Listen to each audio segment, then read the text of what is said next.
Today we're going to be making a huge difference in a room in this house by installing some beaded tongue and groove. So this house is from 1894, very old house, but the profile that we're installing, it's actually original to the house, and there's a company that still makes the exact profile, and that is Windsor One. So we've got this Windsor One beaded profile. This is a tongue and groove board. We're going to be installing this. They made a huge mistake in here. Whoever remodeled this, they put some like 1/2-inch acoustic tiles in here. And by the way, this also works for popcorn ceilings, but we're going to correct it here today. So let's get into it. So here's the space that we're going to be installing this beaded ceiling on. And the first thing I kind of think about when I'm installing these ceilings is which layout am I going to install it in. I can install the boards this way or this way. One thing to consider is the floor. So if you notice the floor here, the floor is running this way. So it's perpendicular to the entry of the room. Since we have an example in this house in the original master bedroom downstairs, they have the floor just like this, and they have this exact same beadboard, but it's running perpendicular to the floor. It's not parallel. So to keep with the theme of the home, we're going to copy that. The interesting thing about this ceiling is that since the house is so old, all that's up here is some kind of wood cladding, and we'll be able to leave all this tile here. This is just like, it's like foam almost. Like if I put my finger through it, I can make lines in it. It's really soft. So basically we're gonna sandwich that in between our beaded stuff and whatever wood cladding is that's up there. And I'll also add a nice insulation factor. If you know anything about these old houses, every little bit helps. All right, so I've got 231 inches. I know my boards are 3 inches wide, so I can do easy math, 231 divided by 3, and that tells me I'm gonna need 77 of these boards. 231.07. I think we're good to start with a solid straight board right here and just work that way. So we got lucky here, and I was not expecting that given the age of this house. That's shocking. So the next thing we consider is this room is essentially a square. It's 19 by 19, and our boards are only 16 foot long. So what we're gonna do with our material is chop pieces up into 4s, 12s, and 16s, and whatever offcuts we have from 16s, we'll also throw those in the mix somewhere. What we don't wanna do is put a full 16 in, and then the 3 feet, and then a full 16 and the 3 feet. Then you have this kind of walking seam pattern down the whole way. It's less seams, yes, but it's more obvious, and we do not want that. So we're gonna kind of mix it up like you would hardwood flooring. So let's get our first piece in. Ready? Yep. Okay. All right, first piece. So with our first piece here, we snapped a line, and we're lined up perfectly with that snap line. So that tells us we can go ahead and get this thing installed. And for the first one, we're gonna face nail it.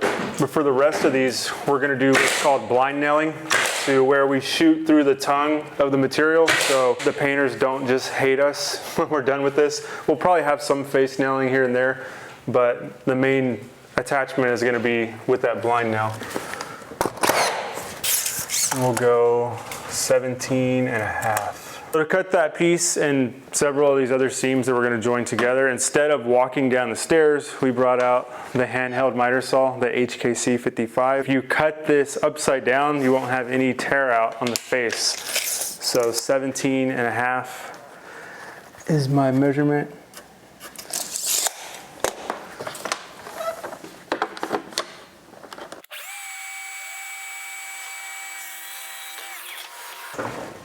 Row 1 down, 76 more to go.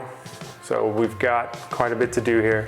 So any tongue and groove ceiling install is going to be very similar to what you see here. You're going to start on one side of the room and then work your way across, adding boards as you go. So we have the seams, as I mentioned, and all of our seams are going to be like this butt joint right here. We're going to glue it together, no domino, no fastener locking them together, because as we add the next row, since it is tongue and groove, those boards are kind of gonna lock each other together. And I love seeing this here as the boards go up and the tiles disappear. It's just a very satisfying thing, especially if you have something like a popcorn ceiling. You can easily add a tongue and groove, whether it's a beaded like this or just a regular tongue and groove. Now, another thing I want to point out here is you'll notice above the cabinet there that we have a big gapped area, and we're going to do this over both cabinets and really along the whole edge of the room, the perimeter. We're going to have these kind of gapped areas. That's because we're going to be building those cabinets up to the ceiling, and the parts where there isn't going to be cabinets like up against the wall, we're going to have a crown that is going to project off the wall onto the ceiling at least 2.5 inches. So any discrepancy in like what you see on the right side of the wall there, that is all going to be covered up by the projection of that crown. And with that being said, I highly recommend using a crown or at least a 1x2 around the perimeter of the room, because that's going to allow you to not have to make these boards fit so tight. You want to leave a little bit of room for expansion and contraction, and it just makes your install easier. And speaking of easy, this install is what I would label like an entry-level novice type carpentry task. Like, it doesn't take a lot of skill to do this. It just is a lot of work kind of going up and down the ladders. But if you have a scaffold or something, even better. But what you get from such an entry-level task is amazing. Like, such an easy thing to do, but the transformation when all is said and done is just, it's hard to do something that's this easy that makes that big of an impact in a space. So I love that about any kind of tongue and groove ceiling. So there you have it, folks. Our beaded ceiling is complete. And as you can see, we've got the cabinets going to the ceiling now and the crown wrapping around.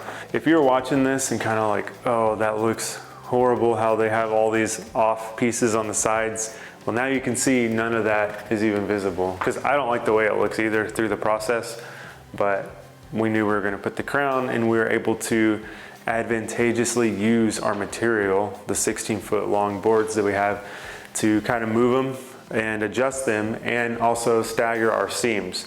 So I'm really pleased with the way this came out. I think it adds the charm to this little study office that she was going for.